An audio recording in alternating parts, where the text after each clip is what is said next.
வணக்கம். பரபரப்பு மீடியா செய்திகளுக்காக நான் நிரோஷன். சீனாவின் சுமார் 9,000 மைல் நீளமுள்ள கடற்கரையில் சீன போர் விமானங்களுக்கும் வெளிநாட்டு விமானங்களுக்கும் இடையிலான மோதல்கள் ஒரு வழக்கமான விவகாரம். சீன அரசு நடத்தும் ஊடகங்கள் பெரும்பாலும் அந்த சம்பவங்களுக்கு காரம் மசாலா தூவி விறுவிறுப்பாக கிரைம் த்ரில்லர் கதை போல வெளியிடுகின்றன. படிக்க சுவாரஸ்யமாக இருக்கும். இருப்பினும் கடந்த வாரம் சீன அரசு ஊடகங்களால் பரபரப்பாக வெளியிடப்பட்ட இது போன்ற ஒரு சம்பவம் தலைப்பு செய்திகளில் இடம்பெற்றது மட்டுமல்லாமல் ராணுவ விமானத்துறை நிபுணர்கள் மற்றும் ஆய்வாளர்களிடையே ஒரு சூடான விவாதத்தையும் உருவாக்கியுள்ளது.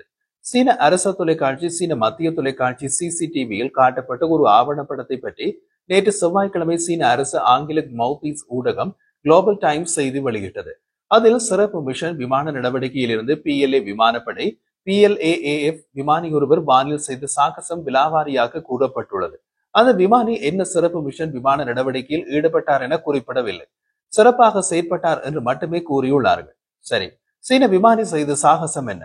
உள்நாட்டில் உருவாக்கப்பட்ட J-16 போர் விமானத்தில் பறந்த போது 2 வெளிநாட்டு ஸ்டெல் தொழில்நுட்ப போர் விமானங்களை அவர் ஒரே நேரத்தில் லாக் செய்ய முடிந்தது என்கின்றது குளோபல் டைம்ஸ். இதனால் 2 5ஆம் தலைமுறை ஸ்டெல் தொழில்நுட்ப போர் விமானங்களும் சீன விமானத்தால் சுடப்படுவதை தவிர்க்க பின்வாங்க வேண்டிய கட்டாயம் ஏற்பட்டது என்று விமானி கூறினார்.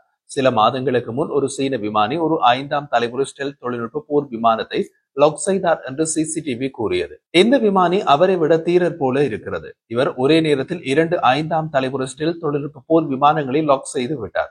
சரி, விமானங்களை லாக் செய்வது என்றால் என்ன? ஒரு விமானத்தின் ரேடார் வீச்சுக்குள் எதிரி விமானம் ஒன்று வந்து அந்த விமானம் ரேடார் திரையிலும் தெரிந்துவிட்டால் நவீன ரேடார் அதை விமானத்தின் வெப்பன் சிஸ்டத்துக்குள் டிரான்ஸ்மிட் செய்யும். இது ஆட்டோமேட்டிக்காக நடக்கும். உடனே வெப்பன் சிஸ்டம் அந்த விமானத்தை குறிவைக்கும். அதன் பின் எதிரி விமானம் திசை மாறினாலும் லாக் மாறாமல் இருக்கும். அப்போது விமான கண்ட்ரோல் பேனலில் இருந்து ஃபயர் என்ற அறிவுறுத்தல் ஒலிக்கும். விமானி மிசைல் எஜெக்ட் பட்டனை அழுத்தினால் விமானத்திலிருந்து ரிலீஸ் செய்யப்படும் ஏவுகணை லாக் செய்யப்பட்ட விமானத்தை தேடிச் செல்ல தொடங்கிவிடும். எதிரி விமானம் திசை மாறி பறந்தாலோ உயரத்தை கூட்டி குறைத்தாலோ சேட்டலைட்டால் வழிகாட்டப்படும் ஏவுகணை விடாது துரத்தி சென்று இலக்கில் மோதும். இதுதான் விமானத்தை லாக் செய்வது. எதிரி விமானம் வெப்பன் சிஸ்டத்தால் லாக் செய்யப்பட்ட பின்னரும் விமானி மிசைல் எஜெக்ட் பட்டனை அழுத்தாவிட்டால் ஏவுகணை ஏவப்படாது, ஆபத்து இல்லை. ஆனால் எதிரி விமானத்தின் விமானிக்கு தமது விமானம் லாக் செய்யப்பட்டதை அவரது காக்பீட்டில் உள்ள டிஸ்பிளே காட்டி கொடுத்து விடும். ஆனால் அதன் பின்னரும் ஏவுகணை வராவிட்டால் இந்த இடத்தை விட்டு அகன்று விடுங்கள், இல்லாவிட்டால் சுட்டு விடுவேன் என்ற எச்சரிக்கை வந்துவிட்டது என்று எதிரி விமானிக்கு புரிந்து அவர் அங்கிருந்து அகன்று விடுவார். இதுதான் எதிரி விமானத்தை வானில் இடைமறித்து வெளியேற்றும் நடைமுறை. அதாவது எதிரி விமானத்தை என்னால் சுட்டு வீழ்த்த முடியும், இருந்தாலும் பின்னால் ஏற்படக்கூடிய விளைவுகளை கருதி சுடாமல் எதிரியை அப்புறப்படுத்தும் செயற்பாடு. அதைத்தான் சீன விமானி தேர்வு செய்தார் என்கின்றது குளோபல் டைம்ஸ். எந்த வெளிநாட்டு ஸ்டெல் தொழில்நுட்ப விமானத்தை இது குறிப்பிடுகிறது என்பதை குளோபல் டைம்ஸ் வெளியிடவில்லை என்றாலும் சீனர்களின் கூற்றுக்கு பொருந்தக்கூடிய 2 விமானங்கள் F-22 ராப்டர் மற்றும் F-35 லைட்னிங் II மட்டுமே. இந்த 2 ரக விமானங்களும் இந்தோ பசிபிக் பிராந்தியத்தில் பயிற்சி, போர் பயிற்சிகள் மற்றும் வழக்கமான பணிகளுக்காக அடிக்கடி பயன்படுத்தப்படுகின்றன. உதாரணமாக F-22 ராப்டர் விமானங்கள் ஜப்பானின் ஒகினாவா கரேனா விமானத்தளம், தென்கொரியாவின் ஒசான் விமானத்தளம், குவாம் ஆண்டர்சன் விமானத்தளம், தென்கொரியாவின் குன்சன் விமானத்தளம் மற்றும் பிலிப்பீன்ஸ் உட்பட பல்வேறு இடங்களில் வெவ்வேறு நேரங்களில் நிறுத்தப்பட்டுள்ளன. இதேபோல் F-35 லைட்னிங் II விமானங்கள் ஜப்பான், தென்கொரியா, குவாம் மற்றும் இந்தோ பசிபிக் தியேட்டர் கமாண்ட் ஆகிய இடங்களிலும் நிறுத்தப்பட்டுள்ளன. F-22 ராப்டர் மற்றும் F-35 லைட்னிங் II ஆகிய இரண்டும் 5வது தலைமுறை ஸ்டெல்த் விமானங்கள். இரண்டுமே போர் சோதனை செய்யப்பட்டவை மற்றும் உலகின் மிகவும் மேம்பட்ட போர் விமானங்களாக பரவலாக கருதப்படுகின்றன. 0.0015 சதுர மீட்டருக்கும் குறைவான ரேடார் குறுக்கு பிரிவு RCS கையொப்பத்துடன் அவை ரேடாரில் கிட்டத்தட்ட கண்ணுக்கு தெரியாதவை. மறுபுறம் சீன தயாரிப்பு J-16 என்பது 4.5வது தலைமுறை போர் விமானம் மட்டுமே.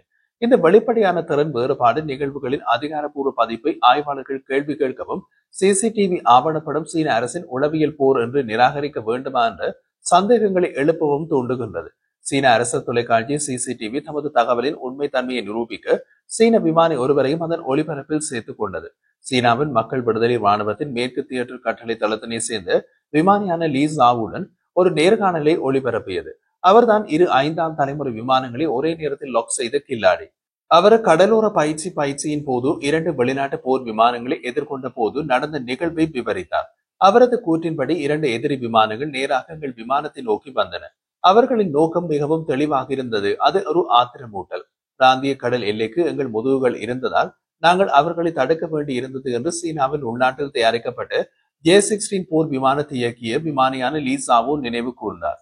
முதல் வான் சந்திப்பின் போது விமானி லீசாவோ வெளிநாட்டு போர் விமானத்தை நேரடியான கோணத்தில் எதிர்கொண்டார். தனது விமானத்தின் விங்மேனை உடனடியாக அதிவேகத்தில் செயல்பட ஆற்றல் செய்தார். அதே நேரத்தில் மற்ற வெளிநாட்டு போர் விமானம் போர் மண்டலத்திலிருந்து வெளியேறி இவரது விமானத்திற்கு மேலே சென்றது. வாய்ப்பை பயன்படுத்திக் கொண்ட விமானி லீ தனது விமானத்தை இழுத்து பேரல் ரோல் செய்து வெளிநாட்டு ஜெட் விமானத்திற்கு நேர் மேலே தலைகளாக பறந்ததாக குளோபல் டைம்ஸ் செய்தி வெளியிட்டுள்ளது. அந்த நேரத்தில் எமது விமானத்தின் கேனோபி எதிரி விமானத்திலிருந்து வரும் 10 முதல் 15 மீட்டர் தொலைவில் இருந்தது. இந்த சூழ்ச்சியினை முடித்த பின்னர் நான் ஒரே நேரத்தில் 2 வெளிநாட்டு விமானங்களையும் லாக் செய்தேன். இறுதியில் 2 எதிரி விமானங்களும் பின்வாங்கின என்று சீன விமானி லீ கூறினார். இந்த 2 மோதல் தான் இதுவரை நடந்த மிக சிறப்பான மோதல் என்று குளோபல் டைம்ஸ் கூறியது. அந்த மோதலுக்கு பின்னர் இந்த வகை போர் விமானங்கள் சீனாவின் கடலோர நீர்த்தளங்களுக்கு அருகில் ஒருபோதும் வரவில்லை என்று குளோபல் டைம்ஸ் கூறியது. இது எந்த வகையிலும் தனிமைப்படுத்தப்பட்ட சம்பவம் அல்ல. ஏனென்றால் சீன போர் விமானங்களுக்கும் வெளிநாட்டு விமானங்களுக்கும் இடையிலான மோதல்கள் இந்தோ பசிபிக் பிராந்தியத்தில் ஒப்பீட்டளவில் அடிக்கடி நிகழ்கின்றன. இந்த ஆண்டு ஜூன் மாதம் சீன அரச ஊடகங்கள் சீன விமானப்படை PLA-AF-இன் J-20, J-15 மற்றும் J-16 வெவ்வேறு நேரங்களில் வெளிநாட்டு விமானங்களை விரட்டியதாக செய்தி வெளியிட்டன.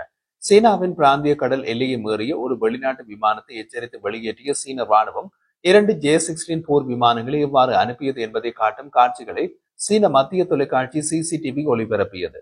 சீனா மிக நீண்ட கடற்கரையை வைத்திருக்கின்றது. J-16 போதுமான எரிபொருளை கொண்டு ஒரு கனரக போர் விமானம்.